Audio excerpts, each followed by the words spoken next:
Alright, so capacitors in series would kind of look like this. I'm going to hop over here. No, I'm not. Oh my, right here. Okay, so these are two identical capacitors for now, and they are wired in series, and you can see this plate separation, all that stuff in here. And as I increase the voltage, what do you notice about the charge on each plate? Is it increasing or decreasing? Increasing. Are they the same? Yep, 6 and 6, 9 and 9, or 8 and 8, or something like that. Anyway, so more and more charge. Okay, and they both have the same amount of charge? Okay, now let's test. This battery is topped out at 1.5 volts. This is my multimeter. Doesn't it look like the little multimeters you used? I'm going to measure the voltage in parallel, right, across that capacitor, and you probably can't see it, but it's 0.75 volts. So 0.75, and then this one over here is also 0.75. What's 0.75 plus 0.75? 1.5. Okay, so, well, these are two identical capacitors.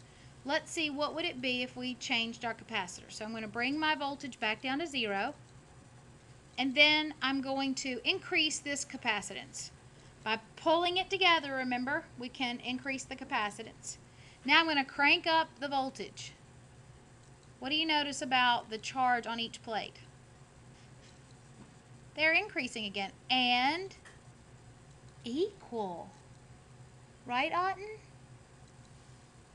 Now let's check the voltage. All right. Again, I'm going to put my voltmeter in parallel to my capacitor, and I get 0.38 volts right here. So for you guys far away, that's 0.38.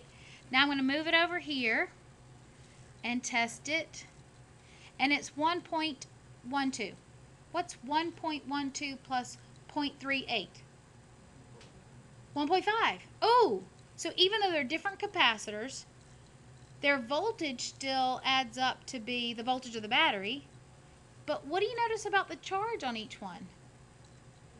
They're the same. So let's see. We can come up with some rules. So it looks like when they're in series, the total charge supplied by the battery is the charge on 1, which is the charge on 2. They have the identical charges. And it looks like the total voltage is the voltage across 1 plus the voltage across 2. Now we did this with this sort of exercise with the series resistors using Ohm's law. But if Q is equal to CV, then doesn't V equal Q over C? Is that good? So let's substitute Q over C for each one of these voltages. So this would be Q total over capacitance, and I'm going to use the equivalent subscript because I think that's what your book uses. It doesn't matter. You can call it total, complete, whatever. And then this this would be Q1 over C1. This would be Q2 over C2, not equals, plus. So what about QT, Q1 and Q2? They're all the same, so what can I do mathematically? Can I divide them? Whoops. Like that. Alright, so let me scroll down just a little bit. So what's that leave us with? That leaves us 1 over the equivalent capacitance is equal to 1 over C1 plus 1 over C2 plus 1 over C3 plus 1 over C4 plus 1 over C5, as many as you would have.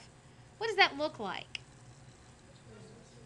Resistors in parallel, but this is capacitors in series. So this is caps in series. Capacitors in series.